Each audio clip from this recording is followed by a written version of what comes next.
আপনারা মুনাফিকের লক্ষণ শুনেছেন, এই যখন কথা বলে, মিথ্যা বলে, ওয়াদা করলে খেলাপ করে, আমারও খেয়ানত করে, আর ঝগড়া লাগলে কি করে অশ্লীল বলে, এগুলো গ্রামের মুনাফিক, লুঙ্গি পরা মুনাফিক। আজকে তোমাদেরকে আমি একটা মুনাফিকের কথা বলি।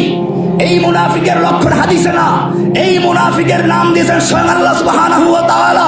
কোরআন বলছে ওয়াইলা কিলা লাহুম তাআলাউ ইলা মা আনজালাল্লাহু ওয়া ইলার রাসূল, এই লোকগুলো যারা দাবি করে কোরআন মানে, আসমানি কিতাব সব মানে, আল্লাহ মানে, রাসূল মানে, হজ করতে যায়, উমরা করতে যায়, কোরআন পড়া ছাড়া চাও খায় না, এই দাবি করে। কিন্তু যখন বলা হয় তাআলাউ, আসো, ইলা মা আনজালাল্লাহু ওয়া ইলার রাসূল, আল্লাহ তাআলা যে কিতাব নাযিল করেছেন এই কিতাবের দিকে এসো, ওয়া ইলার রাসূল, রাসূলের সুন্নাহ দিকে আসো, যেই কিতাব দিয়ে রাসূল দেশ চালিয়েছেন, যেই কিতাব সুন্নাহ দিয়ে আবু বকর শাসন করেছেন, যেই কিতাব সুন্নাহ দিয়ে ওমর অর্ধজাহান শাসন করেছেন, যেই কিতাব সুন্নাহ দিয়ে আলী শাসন, ওসমান শাসন করেছেন, সেই কিতাব এবং সুন্নাহ থেকে আসো।